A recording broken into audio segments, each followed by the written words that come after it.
सो hi everyones, welcome unique message classes में। कैसे आप सब? बढ़िया है ना? उम्मीद है कि आप लोग बहुत अच्छे होंगे। ठीक है ना? हाँ, चलिए।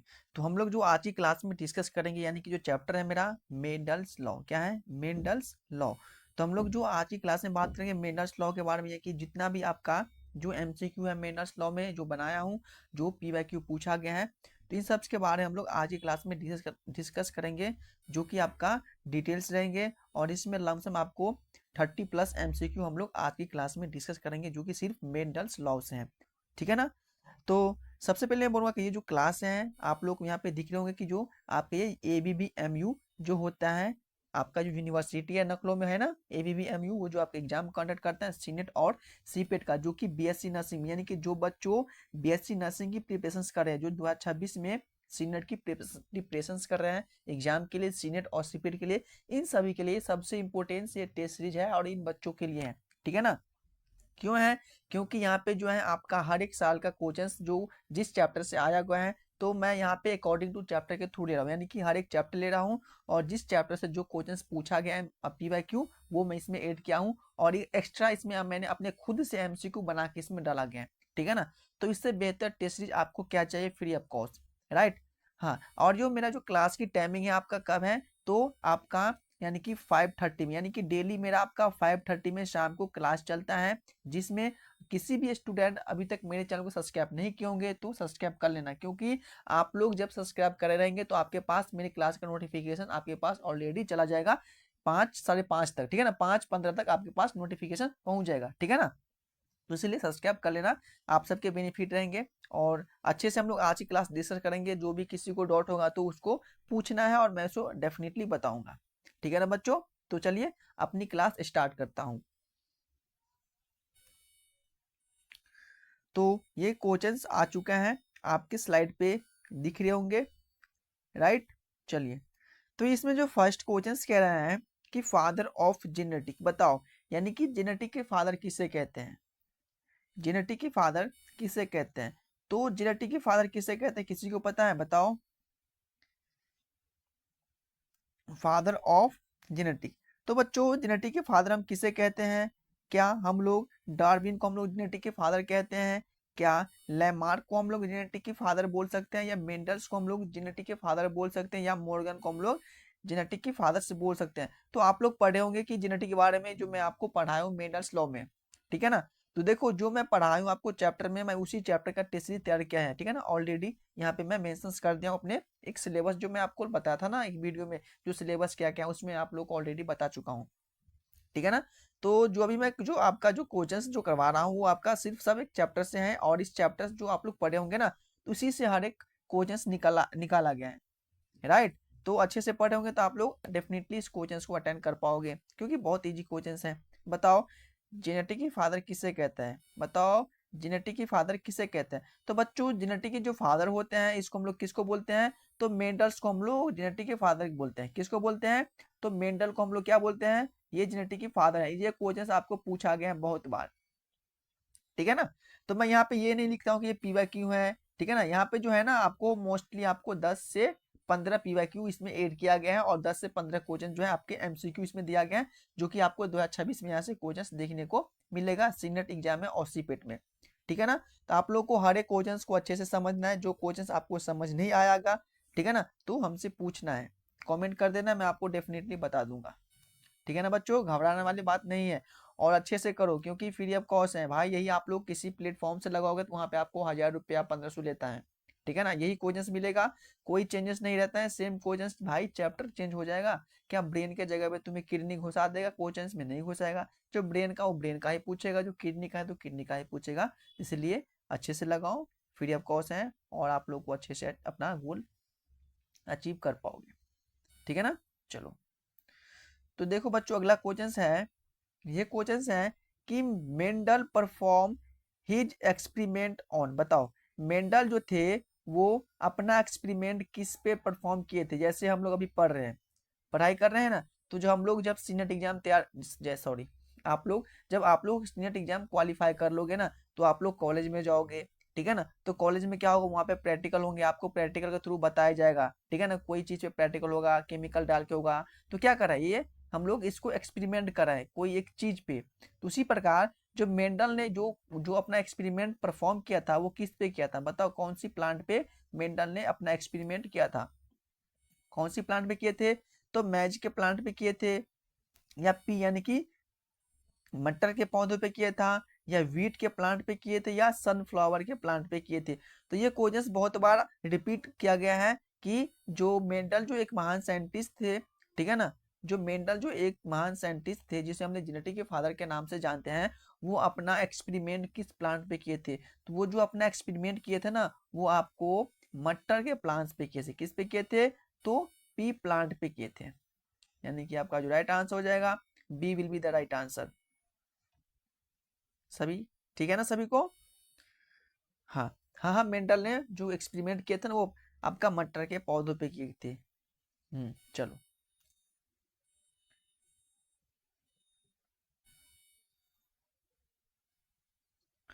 तो अगला क्वेश्चन है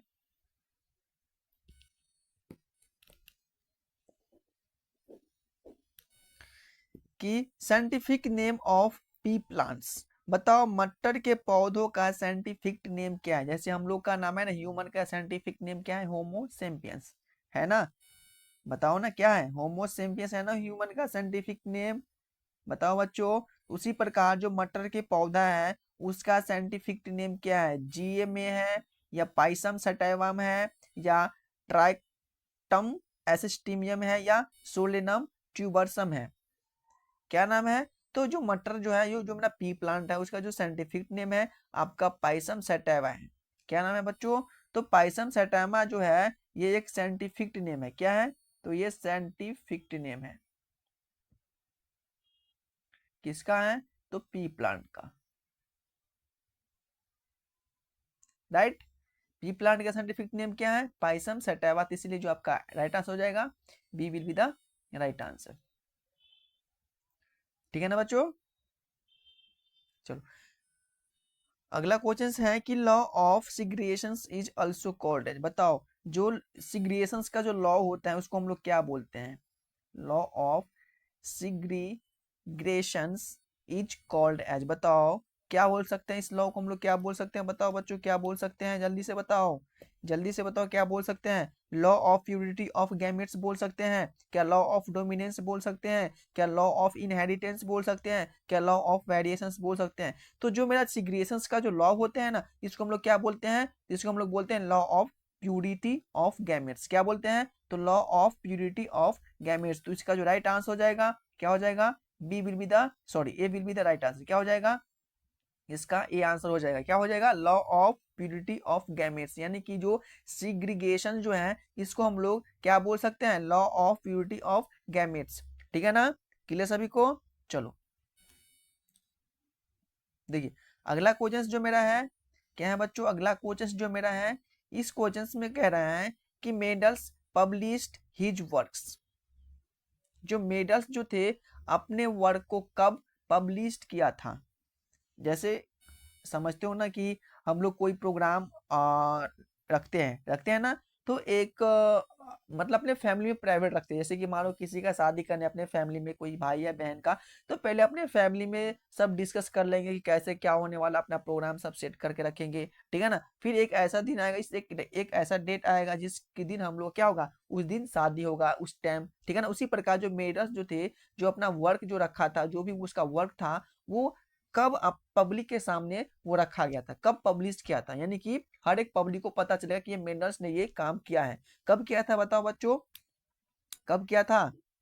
कब किया था? 1859 में किया था, यानी कि 1859 में किया था, या 1865 में किया था, या 1900 ईस्वी में किया था, या 1875 में किया था? तो बच्चों जो मेंडल्स जो थे, जो अपना वर्क को जो पब्लिश किया था ना, वो क्या था 1865 ईस्वी में। कब के थे? तो मेडल्स जो थे एक महान साइंटिस्ट जो अपने वर्क को जो पब्लिश किए थे, वो आपका 1865 ईस्वी में अपना वर्क को पब्लिश किए थे। यानी कि इसका जो राइट आंसर हो जाएगा B will be the right answer. ठीक है ना? क्या हो जाएगा? इसका जो आंसर हो जाएगा बी, इसका राइट आंसर हो जाएगा। ठीक। चलो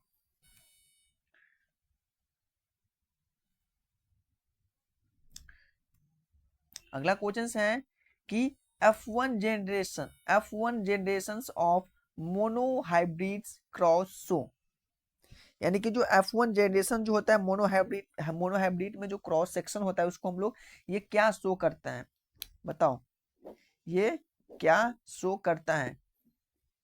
जो F1 जनरेशन होता है ना, वो F1 जनरेशन वो मोनोहाइब्रिड क्रॉस में वो क्या शो करते हैं, क्या शो करते हैं, बहुत ट्राइट शो कर सकते हैं, ट्रेट्स बताओ क्या शो कर सकते हैं, बहुत ट्रेस या रिसेसिव ट्रेट्स या डोमिनेंट ट्रेस या नो ट्रेस। यानी कि रिसेसिव का मतलब पता है आप लोगों को, डोमिनेंट का मतलब यानी कि डोमिनेंट का मतलब होता है स्मॉलेस्ट टी और रिसेसिव का मतलब होता है कैपिटल, ठीक है ना। तो इसमें क्या कह रहा है कि जो F1 जनरेशन होता है जो मोनोहाइब्रिड क्रॉस जो कराता है वो क्या शो करता है। तो बच्चों ये जो शो कर रहा है ना वो क्या कर रहा है, वो आपके डोमिनेंट ट्रेट शो कर रहा है। क्या शो कर रहे हैं, तो वो डोमिनेंट ट्रेट्स ट्राइट्स शो कर रहे हैं, यानी कि इसका जो आंसर हो जाएगा C will be the right answer. क्या हो जाएगा, तो इसका सी आंसर हो जाएगा। ठीक, चलो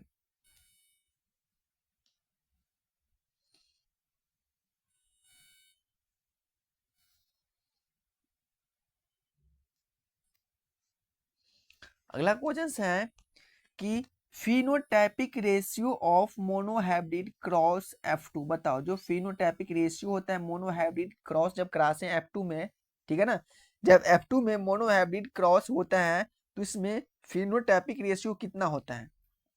इस क्वेश्चन में क्या कह रहे हैं कि जब F2 जनरेशन में, ठीक है ना, जब F2 जनरेशन में मोनोहाइब्रिड क्रॉस कराते हैं तो उस समय फिनोटाइपिक रेशियो कितना होता है, कितना होता है। क्या हम बोल सकते हैं कि 1.1 फिनोटाइपिक रेशियो होता है, बताओ बोल सकते हैं। यहाँ बोल सकते हैं कि 3.1 फिनोटाइपिक रेशियो होता है, यहाँ बोल सकता है कि 9331 फिनोटाइपिक रेशियो होता है या 1:1 फिनोटाइपिक रेशियो होता है। तो मैंने क्या बोला कि जो F1 जनरेशन में क्या बोलता, ये जो था आपका F1 जनरेशन तो इसमें था आपका क्रॉस वाले, लेकिन इससे पूछ रहा है कि जो इसका जो रेशियो पूछ रहा है। तो बच्चों F2 जनरेशन में जो आपका फिनोटाइपिक का जो रेशियो होता है जब मोनोहाइब्रिड क्रॉस होता है ना, तो उस समय क्या होता है बच्चों, यानी कि 3.1 रेशियो होता है फिनोटाइपिक का, कितना होता है, तो 3.1 रेशियो जो होता है ना आपका फिनोटाइपिक का होता है, कब होता है, जब F2 में क्या होता है मोनोहाइब्रिड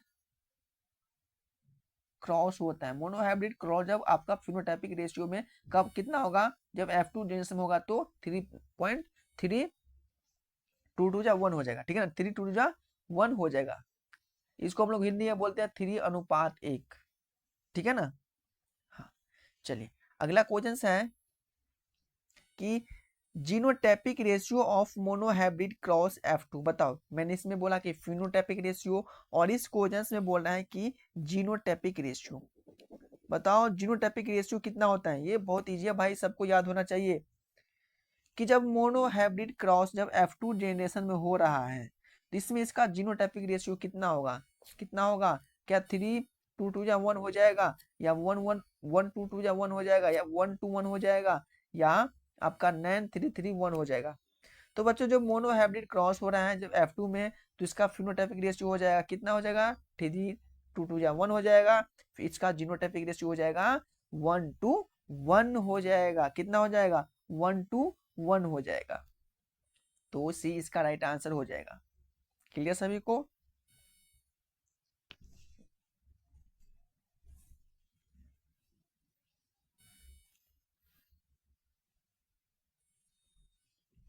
ठीक है ना बच्चों। देखिए जो आप लोग यहाँ पे पढ़ रहे हैं ना, जितना भी कोचिंग्स लगा रहे हैं ना, तो सब एक कोचिंग्स आपके लिए फ्यूचर है, आपके एग्जाम के लिए क्या है, रामबाण है, समझते हैं रामबाण, यही रामबाण आपके एग्जाम के लिए है। और आप लोग जो सोचते होंगे ना कि ये फ्री है, फ्री ऑफ कॉस्ट क्यों दे रहा है, कुछ तो प्रॉब्लम होगा, नहीं कुछ प्रॉब्लम नहीं है। मैं ये चाहता हूँ कि जब आप सब में से ऐसा बहुत सा स्टूडेंट होंगे जो गरीब होगा, ठीक है ना, उसके पास पैसा नहीं होता है भाई पढ़ने के लिए, उसके पास 500 रुपये वो डोनेट नहीं कर पाते हैं किसी क्लास को, ठीक है ना। तो मैं सोच रहा हूँ कि इन बच्चों के लिए क्या होगा भाई, मैं खुद अपने बात बता रहा हूँ कि जब मैं पढ़ाई कर रहे थे ना तो मेरे पास खुद इतना पैसा नहीं था कि मैं किसी प्लेटफॉर्म से ज्वाइन कर पाऊँ, ठीक है ना। तो मैं ये सोच रहा हूँ कि किस बहुत ऐसा बच्चा है जिसके पास पैसा नहीं होगा, बट जिसके पास है वो तो अलग ही बात है, वो तो अपना सोचता है कि भाई मैं तो 10 कोचिंग लेगा, पढ़ो ना पढ़ो बात की बात है, वो तो 10 प्लेटफॉर्म पे जाएगा, अपना घूमेगा, बोलेगा यहाँ पे अच्छा हो रहा है। देखो आप किसी पे पढ़ो, लेकिन स्ट्रिक्टली पढ़ो, यानी कि इस पे क्या होना चाहिए, आपके पक्का होना चाहिए, इस टीचर से आपको समझ आना चाहिए। ये नहीं कि आप किसी प्लेटफॉर्म से पढ़ रहे हैं और आपको इस टीचर के जो भी पढ़ाने का तरीका आपको समझ में नहीं आ रहा है, तो आप लोग को ये पढ़ाई कोई काम का नहीं है। पढ़ो कहीं पर भी, लेकिन आपको समझ आना चाहिए अच्छे से, ठीक है ना। तो ऐसे पढ़ना है। और ये तो मैं आपको हर दिन बोलता हूँ, हर एक क्लास में बोलता हूँ कि जो मैं पढ़ाता हूँ सटीक आपके एग्जाम के लिए वेरिएबल क्वेश्चंस हैं, और इससे ज़्यादा मुझे लगता नहीं है कि क्वेश्चंस कहीं से आ सकता है, ठीक है ना। क्योंकि जो मैं जिस टाइप से कॉन्सेप्ट में बनाता हूँ ना, वो वही है कि क्वेश्चंस में आपको घुमा देगा, अलग बात है, लेकिन जो क्वेश्चंस मैं दे रहा हूँ वो आपका सटीक क्वेश्चंस है, आपके एग्जाम के लिए रिएबल क्वेश्चंस है, ठीक है ना। बताओ कि मैं एक चैप्टर से आपको 50 क्वेश्चंस करा रहा हूँ, ठीक है ना। तो ये नहीं कि मैं 50 करके यहाँ पे रुक जाऊंगा, मेरा ये क्लास जितना भी है ना, सब खत्म होने के बाद फिर मैं आपका फिजिक्स का टेस्ट सीरीज लूंगा, फिर केमिस्ट्री का लूंगा, फिर नर्सिंग एप्टीट्यूड का होगा। ये नहीं कि मैं सिर्फ बायोलॉजी पे ही रुकने वाला हूँ, नहीं, बायोलॉजी पे नहीं होगा मेरा, हर और होगा। इसके साथ साथ जो है ना, मैं बायोलॉजी का और कोजेस डालूंगा, ठीक है ना। हाँ, और डालूंगा, जो सिर्फ आपका एमसीक्यू रहने वाला है। चलिए, तो अगला क्वेश्चन देखते हैं, बात ज्यादा करना नहीं है क्योंकि टाइम मेरे पास लिमिट से ही है, ठीक है ना। तो बताइए कि D hybrid phenotypic ratio is, बताओ जो डी हाइब्रिड फिनोटाइपिक रेशियो होता है वो कितना होता है। डी हाइब्रिड फिनोटाइपिक रेशियो कितना होता है।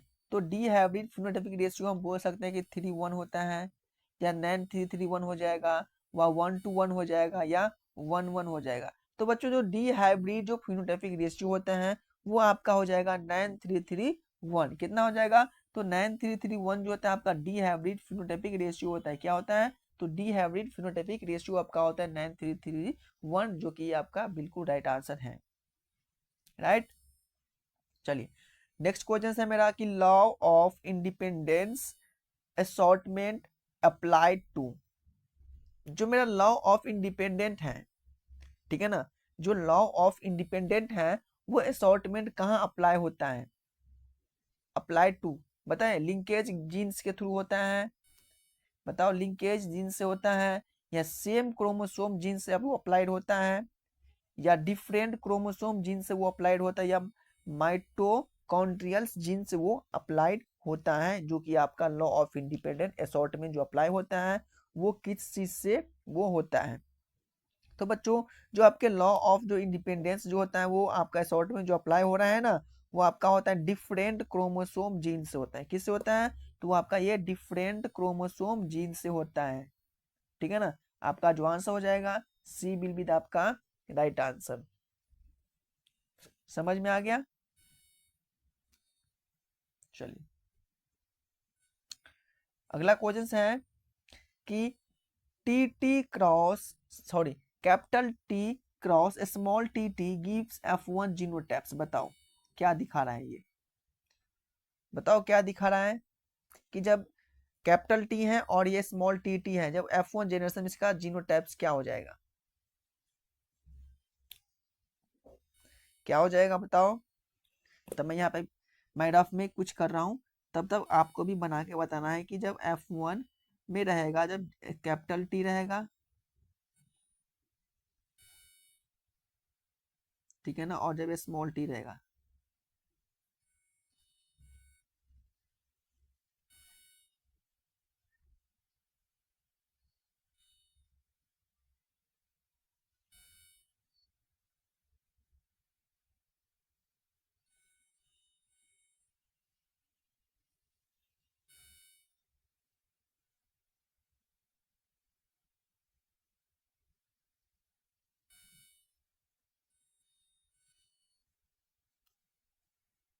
बताओ क्या होगा,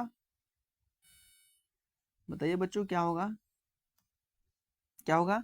ये कैपिटल टी बोल सकते हैं, क्या हम कैपिटल टी टी बोल सकते हैं, क्या स्मॉल एस टी टी बोल सकते हैं, कैपिटल टी स्मॉल टी बोल सकते हैं, या टी टी टी कैपिटल बोल सकते हैं। बताओ क्या बोल सकते हैं। जब कैपिटल टी और जब स्मॉल टी गिव्स, जब F1 जनरेशन में जब इसको क्रॉस होगा तो इसका जीनोटाइपिक रेशियो क्या होगा, ये जीनोटाइप क्या होगा इसका बताओ। रेशियो नहीं पूछ रहा है, इसमें जीनोटाइप पूछ रहा है। तो इसका जीनोटाइप क्या होगा बच्चों, तो इसका जो जीनोटाइप हो जाएगा आपका, क्या हो जाएगा, कैपिटल टी और स्मॉल टी। क्या हो जाएगा?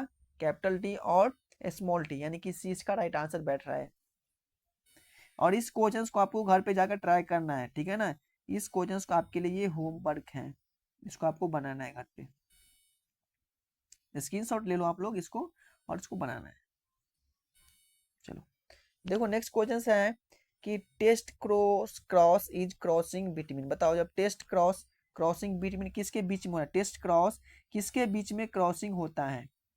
जो टेस्ट क्रॉस है वो किसके बीच में ये क्रॉसिंग इसका होता है? क्या इसको होमोजाइगस और होमोजाइगस के सॉरी होमोजाइगस और होमोजाइगोस के बीच में होता है, या डोमिनेंट एंड रिसेसिव के बीच में होता है, या F1 क्रॉस होमोजाइगस रिसेसिव के बीच में होता है, या F1 क्रॉस F1 के बीच में होता है? बताओ कि जो आपका टेस्ट क्रॉस है इसका क्रॉसिंग किसके बीच में होता है बच्चों? बताओ। तो जो टेस्ट क्रॉस क्रॉसिंग है ना उसका जो टेस्ट क्रॉस है ना उसका जो क्रॉसिंग हो रहा है ना वो आपका हो रहा है F1 होमोजाइगस रिसेसिव के बीच में इसका होता है क्रॉसिंग। किसके बीच में होता है? तो F1 होमोजाइगस रिसेसिव के बीच में इसका क्या हो रहा है? तो क्रॉस हो रहा है, यानी कि इसका जो आंसर हो जाएगा सी इसका राइट आंसर हो जाएगा। क्या हो जाएगा? तो इसका आंसर हो जाएगा आपका C will be the right answer. चलिए नेक्स्ट क्वेश्चन है इसका कि बैक क्रॉस मीन्स। बताओ बैक क्रॉस का मतलब क्या होता है? बैक क्रॉस का मतलब क्या होता है? क्या हम बोल सकते हैं कि ये F1 ये पेरेंट्स होता है, या F2 क्रॉस F2 होता है, या पेरेंट्स क्रॉस पेरेंट्स होता है, या इनमें से कोई नहीं होता है? तो बच्चों बैक क्रॉस का मतलब क्या होता है? तो बैक क्रॉस का मतलब होता है आपका F1 क्रॉस पेरेंट्स होता है। क्या होता है? F1 cross parents. तो आप लोग को इसमें ये इस क्वेश्चन में आप लोग को लग रहा होगा कि सब क्वेश्चन दिमाग से बाहर जा रहा होगा, ठीक है ना। तो सबसे पहले इसमें करना क्या है आपको?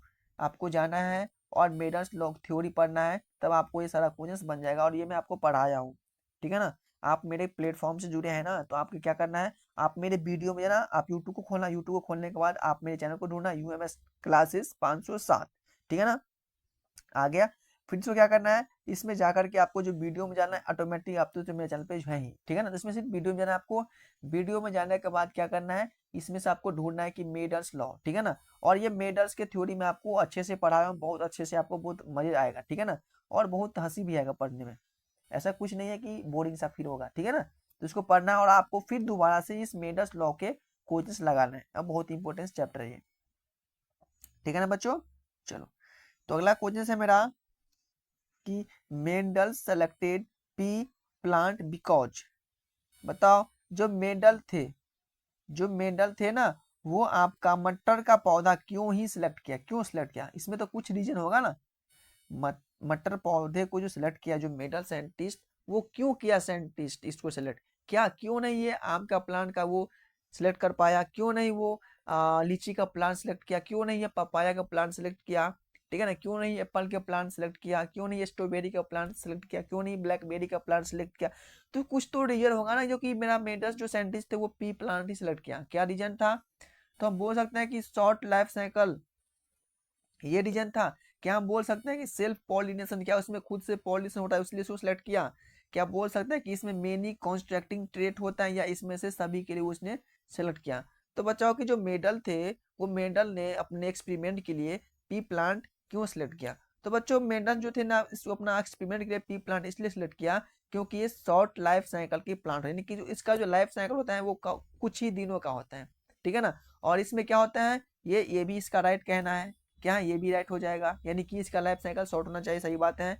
इसके साथ साथ क्या है, सेल्फ पॉलिनेशन, यानी कि इसमें खुद से क्या होता है, पॉलिनेशन होता है। इसमें मेनी कॉन्स्ट्रक्टिंग ट्रेट होता है, यानी कि इन सभी को देखते ही क्या क्या सिलेक्ट किया, यानी कि ये पी प्लांट सिलेक्ट किया, ठीक है ना। तो इसका जो आंसर हो जाएगा डी विल बी इसका राइट आंसर, ठीक है ना। यानी कि ये सब देखते, यानी कि इसको देखा कि ये प्लांट भी यार ये इतना छोटा प्लांट, इसका लाइफ स्पैन साइकिल है, ज्यादा समय भी नहीं लगा इस पे एक्सपेरिमेंट करने में, तो इसलिए इसने क्या किया, वो आपका पी प्लांट ही सिलेक्ट किया था। इसका ये कारण था, राइट।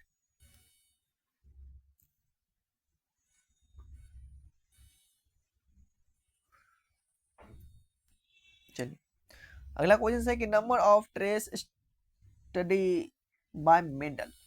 बताओ जो नंबर ऑफ ट्रेस हैं वो स्टडीड बाय मेंडल्स, बताओ कितने थे? 5, 6, 7, 8 या 9? 5, 6, 7, 8 कितने थे नंबर ऑफ ट्रेड? जब मेंडल ने जब स्टडी किया था तो इसमें नंबर ऑफ ट्रेड कितने थे? 5, 6, 6 से 7 थे या 8 थे? तो बच्चों नंबर ऑफ जो ट्रेड थे ना वो आपके 7 थे। बहुत ईजी है। कितने थे? तो 7 थे। सी इसका राइट आंसर हो जाएगा।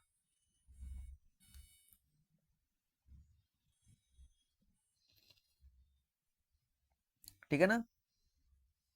चलो अगला क्वेश्चन है कि round seed is dominate over. जो इसका जो राउंड सीड होता है वो उसका जो डोमिनेट ओवर क्या होता है? कैसा होता है बताओ? राउंड सीड जो डोमिनेट ओवर इसका कैसा होता है? किस कलर का होता है बताओ? जो राउंड सीड होता है ना, राउंड सीड, वो राउंड सीड होता है वो डोमिनेट ओवर होता है, वो किस कलर का होता है? ग्रीन का होता है या ग्रीन कलर होता है या येलो होता है या आपका टेवर होता है? बताओ कैसा होता है? तो भाई जो आपका राउंड सीड होता है वो डोमिनेट जो ओवर होता है वो आपका व्रिंकल्ड होता है। कैसा होता है बच्चों? तो वो आपका व्रिंकल्ड होता है, यानी कि इसका जो राइट आंसर हो जाएगा बी हो जाएगा। क्लियर सभी को? चलो अगला क्वेश्चन है कि इनकम्प्लीट डोमिनेंस वाज डिस्कवर है। बताओ जो इनकम्प्लीट डोमिनेंट था वो किसने डिस्कवर किया था? इनकम्प्लीट डोमिनेंट किसने डिस्कवर किया था बच्चों? मेंडल ने किया था क्या? क्या मॉर्गन ने किया था डिस्कवर? क्या कॉरन्स ने किया था या डार्विन ने किया था?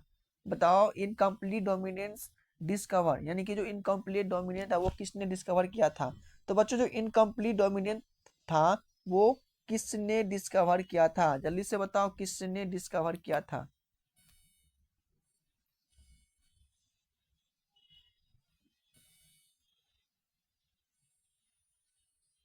बताओ किसने डिस्कवर किया था इनकम्प्लीट डोमिनेंट? तो बच्चों जो इनकम्प्लीट डोमिनेंट थे ना वो आपका डिस्कवर किसने किया था? तो क्रॉन्स ने किया था। किसने किया था? तो कोरेंस ने आपका इनकम्प्लीट डोमिनेंस का डिस्कवर किया था, यानी कि आंसर हो जाएगा सी इसका राइट आंसर हो जाएगा। ठीक है ना? अगला क्वेश्चन है कि 1:1 फिनोटाइपिक रेशियो अक्योर्स इन। बताओ 1:1 फिनोटाइपिक रेशियो होता है वो क्या आपको शो करता है? बताओ क्या शो करता है? क्या यह कंप्लीट डोमिनेंस हो सकता है, डोमिनेंस हो सकता है, या इनकम्प्लीट डोमिनेंस हो शो करता है, या को डोमिनेंस को शो करता है, या आपके डी हाइब्रिड क्रॉस को वो शो करता है? बताओ डाई हाइब्रिड क्रॉस को शो करता है, कोई बोल सकता है? तो बच्चों जो आपका 1:1 जो फिनोटाइपिक रेशियो होता है वो आपका इनकम्प्लीट डोमिनेंस को वो शो करता है। किसको शो कर रहा है? वो आपका इनकम्प्लीट डोमिनेंस को वो शो कर रहा है, यानी किसका जो आंसर हो जाएगा B will be the right answer. ठीक है ना?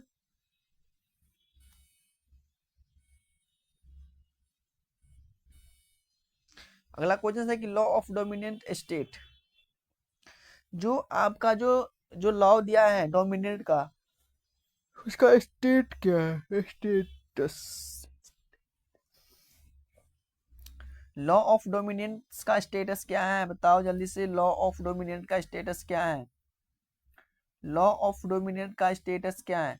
क्या लॉ ऑफ डोमिनेंट का स्टेटस हम बोल सकते हैं कि एलाइज सेपरेट होता है, या one's allele express over the other होता है, या जीन्स असॉर्ट इंडिपेंडेंटली होता है, या ट्रेस ब्लेंड होता है?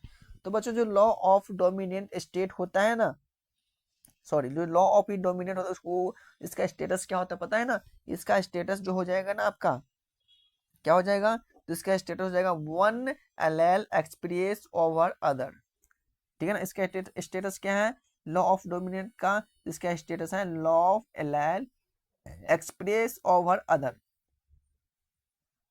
ठीक है ना? बी इसका सही है आंसर। क्या सही है? तो आंसर सही है।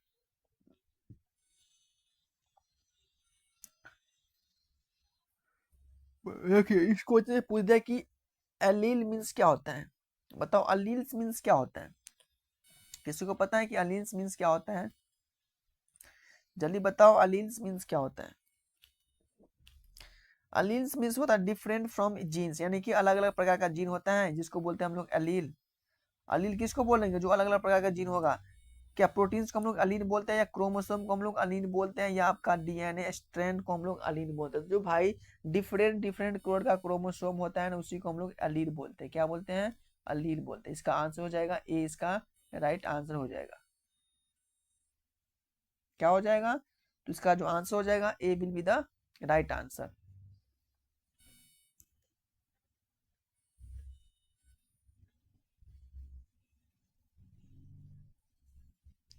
देखिए अगला क्वेश्चन है कि Mendel's law are applicable to. जो मेंडल्स जो लॉ दिया था वो किस पे अप्लीकेबल थे? बताओ। लिंकेज गैस पे अप्लीकेबल थे, या नॉन लिंकेड गैस पे, या माइटोकॉन्ड्रियल जीन्स पे, या सेक्स लिंकेड गैस जीन्स पे? देखिए ये क्वेश्चन मैं अभी आपको कराया हूँ। यदि आप लोग ध्यान से सुने होंगे तो इस क्वेश्चन को आप लोग कर लेंगे, क्योंकि ये क्वेश्चन रिपीट हो गया अभी। बताओ कि जो मेंडल लॉ जो थे, जो इसकी मेडल जो लॉ दिए थे वो किस पे अप्लीकेबल थे? तो भाई ये नॉन लिंकेज जीन थे। क्या थे वो आपका? वो नॉन लिंकेज जीन थे, यानी कि इसका जो आंसर हो जाएगा बी, इसका राइट आंसर हो जाएगा। क्या हो जाएगा? तो बी इसका राइट आंसर हो जाएगा। चलिए देखिए अगला क्वेश्चन। हाइब्रिड मीन्स क्या होता है? हाइब्रिड्स मीन्स क्या होता है? किसी को पता है हाइब्रिड्स मीन्स क्या होता है? जल्दी से बताओ हाइब्रिड्स मीन्स क्या होता है? हाइब्रिड्स मीन्स बोल सकते हैं कि प्योर लाइन बोल सकते हैं, होमोजाइन्स या हेट्रोजाइगस या रिसेसिव बोल सकते हैं। तो बच्चों हाइब्रिड्स मीन्स क्या होता है? हाइब्रिड्स मीन्स होता है आपका हेट्रोजाइगस। क्या बोलते हैं? तो हेट्रोजाइगस को हम लोग बोलते हैं हाइब्रिड्स, या हाइब्रिड्स मीन्स हेट्रोजाइगस। ठीक है ना? क्या हो जाएगा? हेटेरोजाइगस। कितने बच्चे पढ़े कि हेटेरोजाइगस, लेकिन ये हेट्रोजाइगस होते हैं।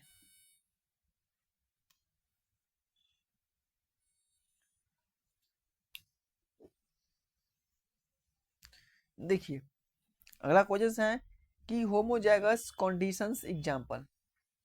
होमोजाइगस कंडीशन एग्जांपल बताओ। होमोजाइगस का एग्जांपल बताओ, कौन सा है?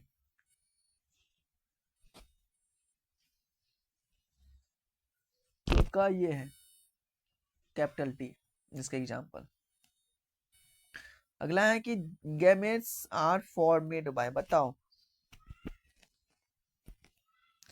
गैमेट्स बाय फॉर, गैमेट्स कैसे बनता है, या क्या फॉर्मेट इसका होता है? गैमेट्स आर फॉर्मेड बाय, क्या माइटोसिस होता है, क्या मियोसिस होता है, क्या बैंड डिफ्यूजन, या बडिंग? तो भाई माइटो जो गैमेट्स होता है इसका जो फॉर्मेट होता है म्यूसिस के थ्रू। किसको होता है? म्यूसिस। म्यूसिस का मतलब होता है हाफ डिवीजन, यानी जैसे 20 से मान लो 46 क्रोमोसोम, इसका हाफ कितना हो जाएगा? 23। ठीक है ना? म्यूसिस का मतलब है हाफ। अब माइटोसिस का मतलब क्या होता है बताओ? माइटोसिस का मतलब होता है मल्टीपल सेल का डिवीजन, यानी कि मान लो कि तुम्हारा ये हैंड है, ठीक है ना? तुम्हारा ये हैंड यहाँ से कट गया, कट गया ना, यहाँ से ब्लीडिंग स्टार्ट हो गया है। जब इसमें जो कटा हुआ भाग इतना है, तो इसका जो पोर्शन, जो बीच का जो पोर्शन है, तो ये बीच का पोर्शन है, इसका जो क्या होगा, ये आपका हो गया, मतलब घाव हो गया।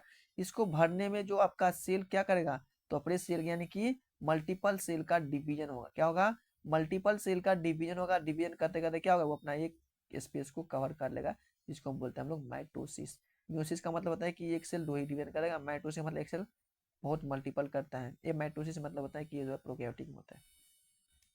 ठीक है ना?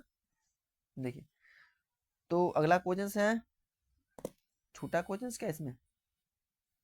नहीं, चलिए नहीं।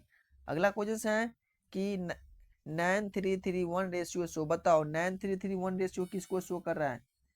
किसको शो कर रहा है 9331? तो बच्चों मोनोहाइब्रिड का शो कर रहा है। हम बोल सकते हैं कि ये मोनोहाइब्रिड का शो कर रहे हैं, या हम बोल सकते हैं कि ये डायहाइब्रिड का शो कर रहा है, टेस्ट क्रॉस का या बैक क्रॉस को शो कर रहा है। तो बच्चों 9331 है ना, वो आपका डायहाइब्रिड का शो कर रहा है, यानी कि ये डायहाइब्रिड का शो कर रहे हैं। ये याद ही है, ये तो ये डाटा इसमें दे रखा है। ठीक है, वो डायहाइब्रिड को शो कर रहे हैं, इसमें ज्यादा दिमाग लगाने की बात ही नहीं है। Wrinkle seed trait sees. बताओ जो व्रिंकल सीड जो होता है वो कैसा होता है? कैसा होता है? डोमिनेंट होता है, रिसेसिव होता है, या को डोमिनेंट होता है, या लिथल होता है? तो ये होता है आपका रिसेसिव होता है। बी इसका राइट आंसर हो जाएगा।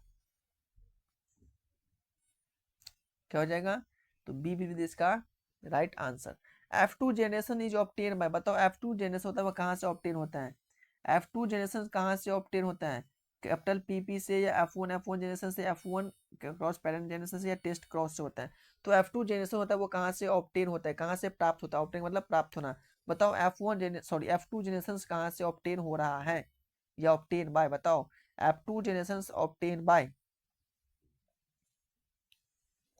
F2 generation obtain bye. तो F2 जनरेशन जो होता है आपका F1 क्रॉस F1 जब होगा ना, इससे क्या होगा आपका? ऑब्टेन होगा। क्या होगा? तो ऑब्टेन होगा। क्या ऑब्टेन होगा? तो F2 जनरेशन।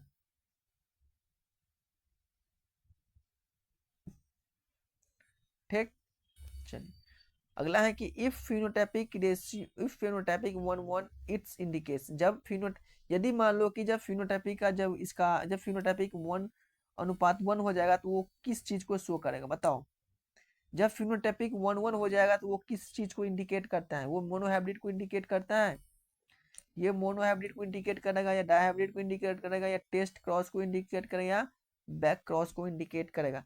तो बच्चों जब मोनो हाइब्रिड जब आपका जब फिनोटाइपिक रेशियो 1:1 हो जाएगा तो वो आपका जो इंडिकेट करता है ना, वो आपका टेस्ट क्रॉस को इंडिकेट करता है। किसको कर रहा है? वो आपका टेस्ट क्रॉस को इंडिकेट कर रहा है। ठीक है ना? हाँ, चलो अगला क्वेश्चन है कि द मेंडल्स वर्क वाज री डिस्कवर्ड इन, बताओ जब मेंडल्स का जो वर्क था वो दोबारा री डिस्कवर, दोबारा कब डिस्कवर किया था? बताओ जो मेंडल्स का जो वर्क था वो दोबारा कब डिस्कवर किया? बताओ कब किया मेंडल्स का वर्क दोबारा कब डिस्कवर किया? जल्दी से बताओ। मेंडल्स वर्क वाज रीडिस्कवर 1855, 1980 या 1910? बताओ। तो जो मेंडल्स का जो लॉ था वो दोबारा जो डिस्कवर किया था आपका मतलब 1900 ईस्वी में किया था। कब किए थे? तो 1900 ईस्वी में किए थे। ठीक है ना? नेक्स्ट है सबसे लास्ट क्वेश्चन आज की, जो साइंटिस्ट वो रीडिस्कवर मेंडल्स वर्क। अबे इसमें कहना है कि इसमें यही डाटा पूछा है कि जो जो मेंडल्स थे वो अपना वर्क का दोबारा कब डिस्कवर किया था, और इसमें कहना है कि जो मेंडल्स जो जो अपना वर्क का दोबारा डिस्कवर किया था उसमें कौन सा साइंटिस्ट थे? कौन सा साइंटिस्ट थे? साइंटिस्ट वो रीडिस्कवर मेंडल्स वर्क, जो मेंडल्स का जो वर्क था जब दोबारा डिस्कवर हुआ था उसमें कौन सा साइंटिस्ट शामिल थे? बताओ साइंटिस्ट का नाम बताओ। डार्विन शामिल थे, या कोरियंस, डी वेरी, या टक्सी मार्क्स, या मॉर्गन्स, या वेस्टर्न्स? बताओ कौन सी साइंटिस्ट शामिल थे? तो बच्चों जब साइंटिस्ट जब रीडिस्कवर किया था मेंडल्स लॉ का, तो इसमें आपका तीन या हाँ तीन साइंटिस्ट शामिल थे, जिसका नाम है क्रॉन्स, डी वेरी और टक्सहेम मार्क। ठीक है ना? यानी कि बी इसका राइट आंसर हो जाएगा। क्या हो जाएगा? B will be the right answer. तो बच्चों फाइनली आज जो आपका है मेंडल्स लॉ थ्योरी कंप्लीट हो चुका है, sorry Mendel's law MCQ PYQ complete हो चुका है। ठीक है ना? यदि किसी को डाउट होगा एक भी क्वेश्चन में या कहीं पर भी तो आपको कमेंट कर देना है, मैं आपको बताने की कोशिश करूंगा। ठीक है ना? तो आपकी जो क्लास हो चुके हैं आज, यानी कि आपका 3 क्लास लग चुके हैं, आपका पीवाईक्यू और एमसीक्यू। आपके टेस्ट सीरीज का आज तीसरा डे चल रहा है, यानी कि आज का डे कितना है आपका? तीसरा डे है। हम लोग जो फर्स्ट डे में जो हम लोग कंप्लीट किया चैप्टर, जिस चैप्टर का नाम था आपका रेस्पिरेशन। सेकेंड डे हम लोग चैप्टर कंप्लीट किया सेल स्ट्रक्चर। और आज जो हम लोग कंप्लीट किया इसका नाम है आपका, बताओ क्या है? Mendel's law. ठीक है ना?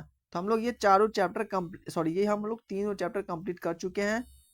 ठीक है ना? यदि आप सबको इस तीनों में से कहीं से दिक्कत हो रहा है तो हमको बताना है। और जो तीनों चैप्टर जो है ना ये किस एग्जाम के लिए? तो सी नेट एंड सीपेट। ये सीनेट और सीपेट के लिए बेहद इंपोर्टेंट टेस्ट सीरीज है। ये VVI वेरी वेरी इंपोर्टेंट ये टेस्ट सीरीज है। जो इस टेस्ट सीरीज को ज्वाइन कर लिया, जो इस टेस्ट सीरीज अच्छे से पढ़ लिया, तो बच्चों इसका बेड़ा पार हो गया सीनेट में। ठीक है ना?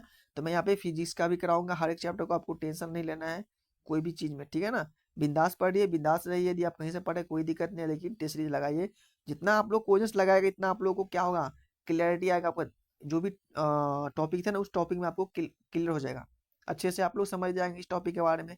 या क्वेश्चंस बनाएंगे, क्वेश्चंस बनाने से आपका कॉन्फिडेंस बढ़ेगा, ठीक है ना। यदि आप लोग STCG में ज्वाइन किए होंगे तो आप लोग को लास्ट में क्या करना है पता है ना, कि आप लोगों को कितना सही हुआ है, ठीक है ना। आप जैसे मैं आप लोगों को करवाता हूँ तो आप लोग को इसका ये व्यू देना है कि मैं इतना 30 में से 10 आया है, या 30 में से 30 आया है, 30 में से 25 आया है, तो आपको ये बताना है। तो जो भी बच्चों, यदि आप लोग टेस्ट सीरीज ज्वाइन किए हैं और देख रहे हैं तो आप लोग को जितना ही सही होंगे एक्यूरेट आपको ईमानदारी से बताना है कि मुझे इतना नंबर आया, तो आप लोगों को कॉमेंट में जरूर बताना ही बताना है, ठीक है ना।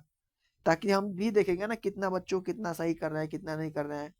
वैसे तो सब लगाएगा ABCD, इससे कोई मैंने है, आपको एक्यूरेट मार्क बताना है कि सर मुझे इतना आया है, मुझे इतना है, ठीक है ना बच्चों।